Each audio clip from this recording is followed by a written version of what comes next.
Assalamualaikum warahmatullahi wabarakatuh.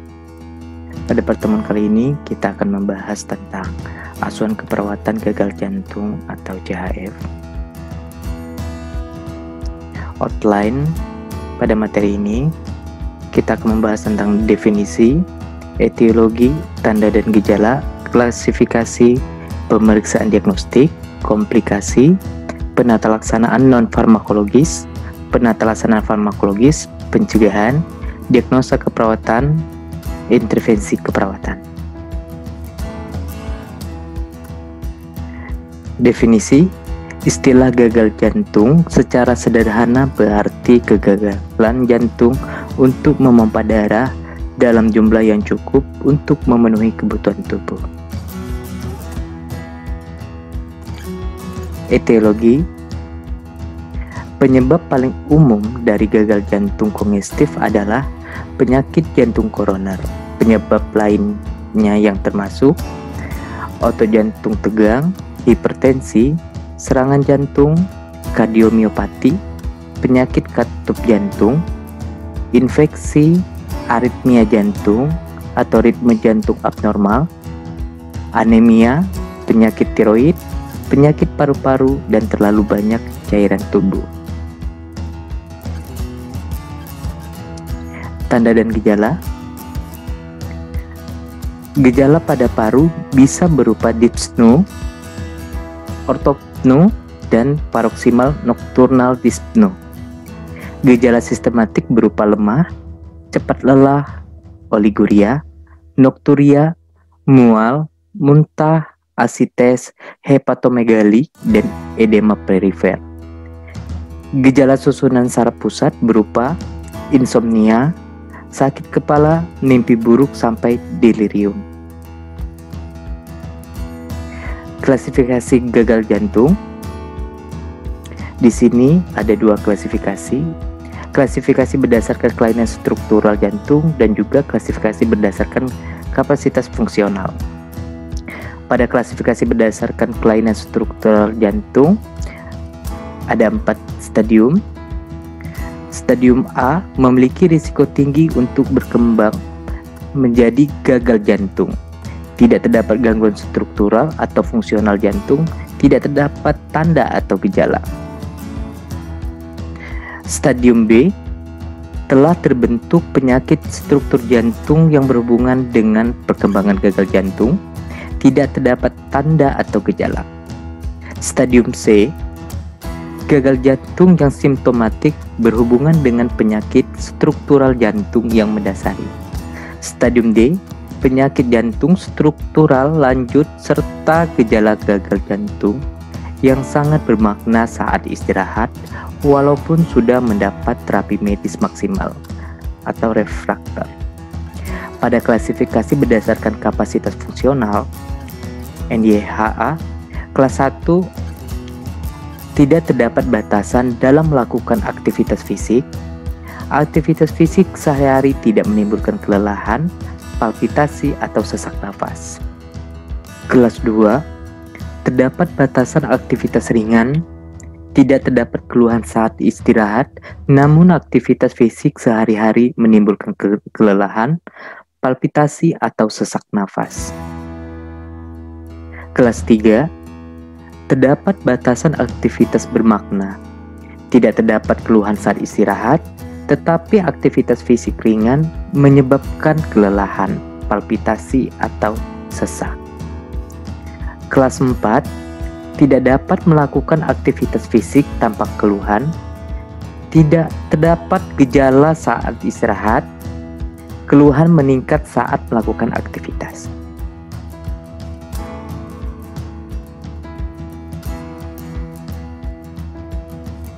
Pemeriksaan diagnostik. EKG atau rekam jantung yang dapat mendeteksi kelistrikan jantung, pembesaran jantung, dan otot-otot jantung. Rongsen dada dapat menunjukkan pembesaran jantung. Bayangan dapat menunjukkan dilatasi atau hipertrofi bilik atau perubahan pembuluh darah, mencerminkan peningkatan tekanan pulmonalis. Selanjutnya, kateterisasi jantung digunakan untuk mengukur tekanan di dalam ruang jantung.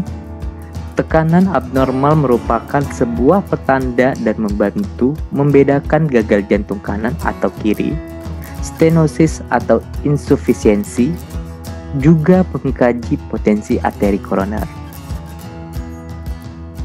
Pemeriksaan elektrolit untuk mendeteksi perubahan elektrolit dalam tubuh akan terlihat perubahan karena adanya perpindahan cairan atau penurunan fungsi ginjal.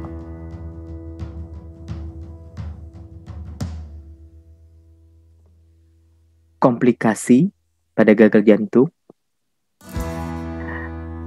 Tromboemboli adalah risiko terjadi bekuan vena, trombosis vena dalam atau deep venous thrombosis, dan emboli paru atau EP, dan emboli sistemik tinggi, terutama pada CHF berat. Komplikasi fibrilasi atrium sering terjadi pada CHF yang bisa menyebabkan perburukan dramatis. Hal tersebut merupakan indikasi pemantauan denyut jantung. Kegagalan pompa progresif bisa terjadi karena penggunaan diuretik dengan dosis ditinggikan. Aritmia ventrikel sering dijumpai bila menyebabkan sinkop atau sudden cardiac death, 25-50% kematian CHF. Pada penelaksanaan non-farmakologis yang bisa kita lakukan pada pasien ini, rutin periksa kesehatan, pemantauan berat badan mandiri. Jika terdapat kenaikan berat badan lebih dari 2 kg dalam 3 hari, pasien harus menaikkan dosis diuretik atas pertimbangan dokter.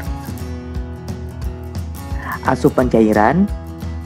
Restriksi cairan 1,5 sampai 2 liter per hari dipertimbangkan terutama pada pasien dengan gejala berat yang disertai hiponatremia. Pengurangan berat badan ini harus dilakukan jika berat badannya obesitas IMT di atas 30 kg. Tidak merokok, diet rendah sodium, diet yang membatasi garam, natrium klorida, dan bentuk lain dari natrium agar tidak melebihi 2000 mg per hari. Selanjutnya, latihan fisik. Aktivitas aerobik selama 20-30 menit 5 hari seminggu dapat meningkatkan kesehatan kardiovaskular.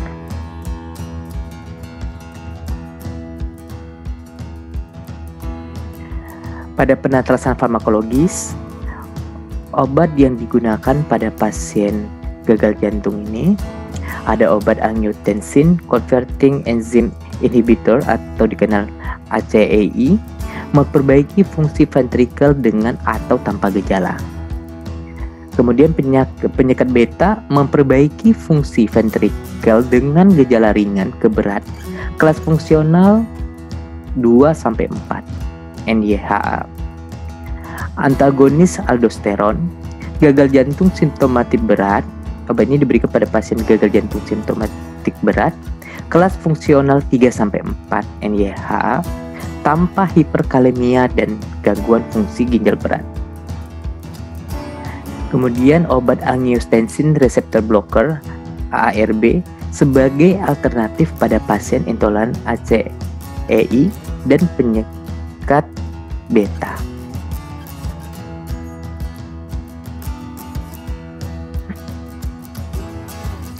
Pencegahan yang bisa dilakukan untuk mengantisipasi tidak terjadinya gagal jantung. Pertama, mengkonsumsi makanan sehat seperti sayur-sayuran, buah-buahan, biji-bijian utuh, ikan, dan daging. Hindari makanan yang mengandung lemak jenuh seperti gorengan, mentega, es krim, dan daging olahan. Batasi asupan gula dan garam. Batasi konsumsi minuman keras. Jika kamu memiliki tingkat tekanan darah dan kolesterol yang tinggi, segera lakukan penanganan. Kedua kondisi ini bisa meningkatkan risiko terkena gagal jantung. Jaga berat badan pada batasan sehat dan lakukan langkah-langkah penurunan berat badan jika diperlukan. Berhenti merokok jika kamu seorang perokok. Jika kamu bukan perokok, jauhi asap rokok atau tidak menjadi perokok pasif. Lakukan aktivitas atau olahraga yang dapat membuat jantung sehat, seperti bersepeda atau berjalan kaki minimal 2,5 jam per minggu.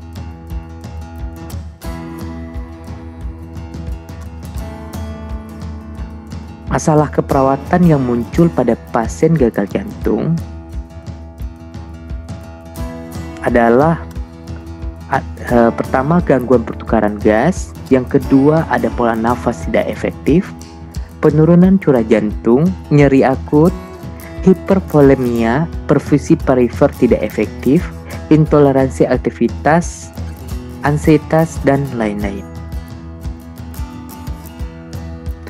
Untuk intervensi yang bisa kita gunakan untuk pemberian intervensi pada pasien gagal jantung adalah pemantauan respirasi, manajemen jalan nafas, perawatan jantung, manajemen nyeri, manajemen hipervolemia, perawatan sirkulasi, manajemen energi, terapi reduksi, edukasi edema.